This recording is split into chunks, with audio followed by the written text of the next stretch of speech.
AM 590, KXSP Omaha's ESPN Radio. It's time for the Front Stretch, brought to you by Joe's Karting in Council Bluffs. Online at joeskarting.com. Thank you for joining us this morning on the Front Stretch, presented by Joe's Karting in Council Bluffs. Booking, prices, hours, and so much more. It's all located online at joeskarting.com. That's karting with a K. You can also give them a call, 712-256-5278. Also located online at joeskarting.com is all of the pre-recorded or the older shows from the Front Stretch. So if you want to go back and hear some of our shenanigans, exactly pin us to the wall for some of the things that we said wrong and absolutely horrible predictions, then you're more than welcome to go back there. It's linked to the YouTube page, right? That's absolutely right. To subscribe to the page, I guess, which is the Joe's Karting page, and you can get updates whenever. Who's the internet company we have that does that for us? Lost Dogs Design. I had to think about that for a second. Lost Dogs Designs. They're great. They get them up right away for us. So today's show will be posted Monday morning. So in case you missed it, you can always go online and listen to it and get caught up as far as what you missed. Turn 1 is brought to you by Auto Connection in Lincoln at 21st and P. Triple-digit temperatures are just around the corner, and I know that's a little hard to believe after the week we've just had with, I think, Thursday it got up to a whopping high of 52, 53, but they're coming. I mean, we know this Midwest weather, it comes, and when it does get here, it is damn hot. Make sure your cooling's in full working condition so you don't end up on the side of the road like Bud did. Yep. Thanks for throwing that out there. Preventative maintenance is a beauty. Give Kevin and all the texts a call today at 402-477-8200. You can also go online to autorepairlincolnne.com. Well, today's show, we've got a heck of a show lined up for you. In turn 4, we're going to talk with Andrew. He's got an early season breakdown of all the points races from the tracks in our area. What tracks are we going to talk about today? Oh, we're probably going to start with your home track there, Dan, is Shelby County. We'll go over to Eagle, I-80 Junction, and then Adams County Speedway in Corning, Iowa. We'll hit those 5 tracks. So over at Crawford County Speedway? Or Shelby County, which one? Oh, we're doing Crawford County. Shelby would be Harlan, wouldn't it? That would be. A little bit farther south, but Crawford County Speedway, so it's okay, Andrew. It's early. We're going to continue our local dirt driver interview this morning as we sit down with Scott Carlson. He was nice enough to join us earlier in the week, so we'll play that interview for you. He's the driver of the 1S. What kind of car does he drive? He drives a 1S A-Mod out of Shelby County Speedway and I-80 Speedway. Okay. In turn 2, as always, it's the Fast 5, the 5 stories that are dominating the NASCAR world. But before we get to all of that, let's talk Coca-Cola 600. And after I got done watching this race, I want to be honest, I was extremely disappointed with it. I felt like it was a bit of a race that lacked a little bit, but as I went back and watched it a second time, I got over the fact that there wasn't a lot of big, sparkly moments, but there was some really good racing. Are you high this early? Well, it's Casey Kane the number 5 winning. That's a big sparkly moment. Well, I'm saying, and you know me, we've had this eternal fight that I like drama. And it just seems to be like everybody right now is just getting along. So I've gotten over that there's no real drama. There's no Kyle Busch versus Kevin Harvick like we saw last year at Darlington. Kurt Busch is tame for what he has been the last couple of years. And I use tame very lightly with that man. But when I went back and actually watched the race and paid very close attention to it, there was some good racing. There was some really good passes, some great maneuvers. It was very interesting. That just the thing for me is it's just so dang long, but it was good racing. As I stare at you right now, I'm wondering if you watch Days of Our Lives or if you actually enjoy the NASCAR race. You know what? Don't mess with my Days of Our Lives. All right. It's a great show. Back off. It was a great start for you, Marcus Ambrose and Eric Almirola started on the pole. Well, they both didn't start on the pole, but both pole position. Almirola started first, and Ambrose started second. Man, it's too many names. I'm getting mixed up in my notes. You're not firing on all cylinders today, are you? There's no such thing as Dan firing on all 4 cylinders. You said that. I know. I have no problem admitting my issues, bud. But Richard Petty Motorsports has the starting line. Ambrose looked great to start with, but looked awesome. As the issue that always happens at Charlotte Motor Speedway is that the track changes about every pit stop or so. That 45 to 47 lap window where they're able to stay out and they have to come in for green flag stops. In that time frame, it's when the track really begins to change. And it is about every 45 laps or so. You got to keep kind of tweaking on the car. And the difficult thing was if you started the race with a bad car, you didn't have time to really digest what was going on with the car and make some big changes because you've only got 13 to 14 seconds on pit road. You can only do so much with a car in that amount of time. So you really had to make sure your car was ready to go. And there was several cars that just weren't ready, including my guy, who I picked, had an absolutely horrible car. We won't talk about Andrew because apparently we owe him beers now. Pay up, ladies. Yeah. And I think I definitely owe you guys 2 beers for as bad as Tony did. So, Yeah, what happened there with Old Smoke? you know, first off, he had a bad car.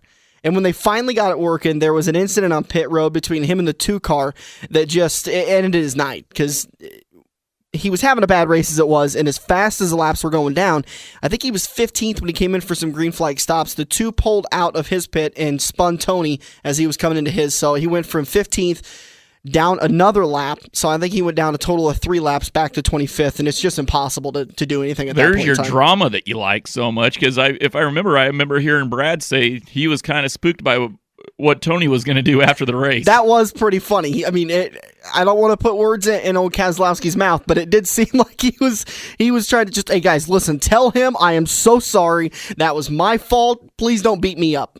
Don't steal my lunch money. That'd be like Scott Carlson beating up Andrew Kaziski. I don't know anybody who want to beat up that baby face of Scott's.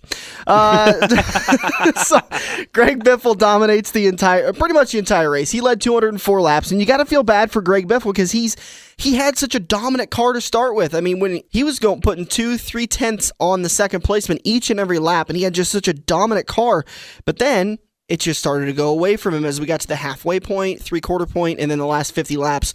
He just could not seem to get that speed back, and he ends up finishing 4th in the race. So a little bit of a disappointing night for him because he had such a dominant car early that he wasn't able to finish it out. But drivers who did look strong, Johnson obviously had such a great car. Kyle Busch had a great car. Greg Biffle, as I just mentioned, and Casey Kane, your eventual race winner. And Denny Hamlin had a really good car later on in the race. And interesting point he brought up in pit road that this was the first car that Darian Grubb built since he's got to Joe Gibbs Racing. So maybe some bright things in their future for those guys because now Grubb's able to start making the cars, and you saw it, and I know we're only one race into Darian Grubb's cars, but car looked great. And this is another point I wanted to bring up was Eric Almirola, who started on the pole. Guess who was his crew chief for that race?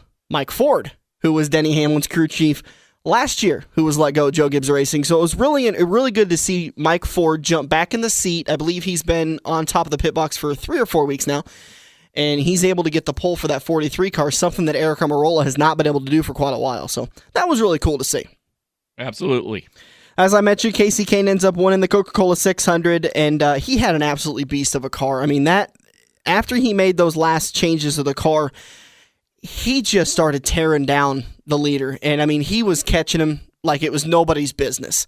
He was totally in a league of his own. Oh, God, it was insane. It was awesome to watch him run. And it kind of looked like Hamlin was going to catch him with about 25 laps to go as Hamlin was kind of chopping down on Kane's lead. But then all of a sudden, Kane went, oh, look, that black dot just got a little bit bigger, and I can see the 11 on that car. Bye-bye. I'm going to check out. And he just starts hauling mail like it's nobody's business. You know, earlier this season on the front stretch here, we were talking to Joe Kaziski off air, and I don't know if you remember this, Andrew, but Joe had even mentioned, that 5 car hasn't had the world's best run of luck in the last few years. And so to see that 5 car back up there, that was really neat to see Casey run that hard and to see the 5 back in victory lane. Well, it's great for him. He's had, dang it, I'm trying to pull him out of my memory, and I know that's not a good idea, but I believe he is now 7 straight races with a top 10 finish.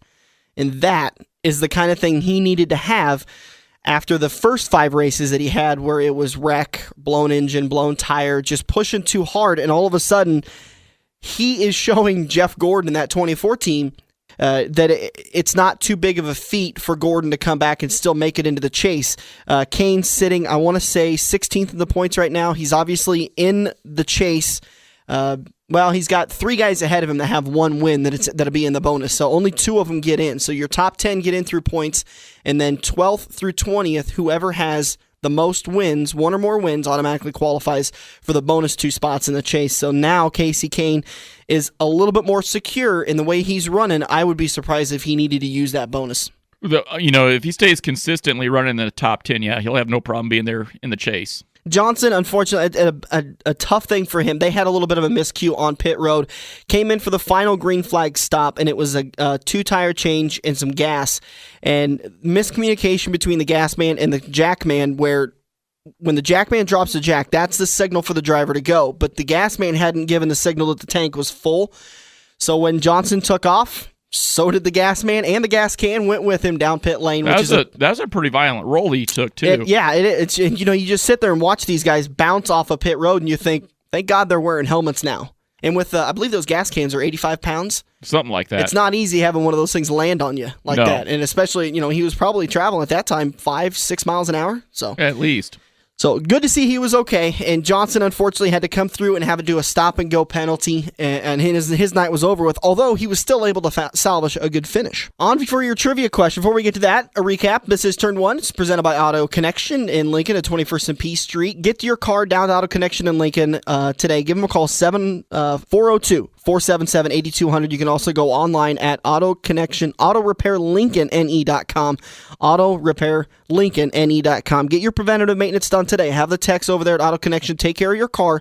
And the great thing about those guys is they're not going to find these mysterious things that need to be fixed. They're good guys that are going to take care of you and make sure your car is in good working condition, and that is hard to find with a mechanic. Anymore it is. Yeah, they're up front. Like you said, they're not going to find these mysterious little kinks or problems or troubles with your car. They're just going to tell you how it is and take care of you.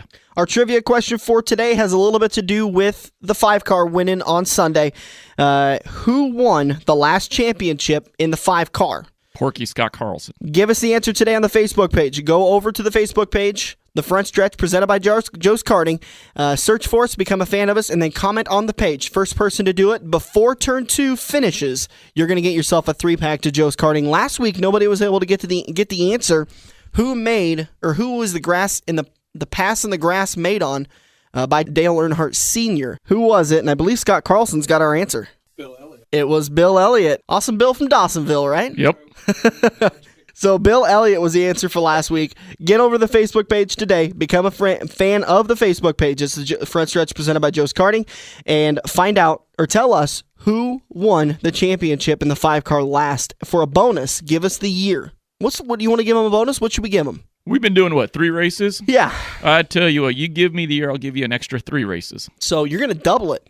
Double it. I want the year. 6 races for the first person that can name the driver that last won in the 5-car and what year it was. Get over to the Facebook page today, right now, before the end of Turn 2, and answer that question. You can get yourself 6 races to Joe's Karting. This is Turn 2. Actually, this is Turn 1. Turn 2 is just around the corner with a Front Stretch presented by Joe's Karting on AM 590, Omaha's ESPN Radio.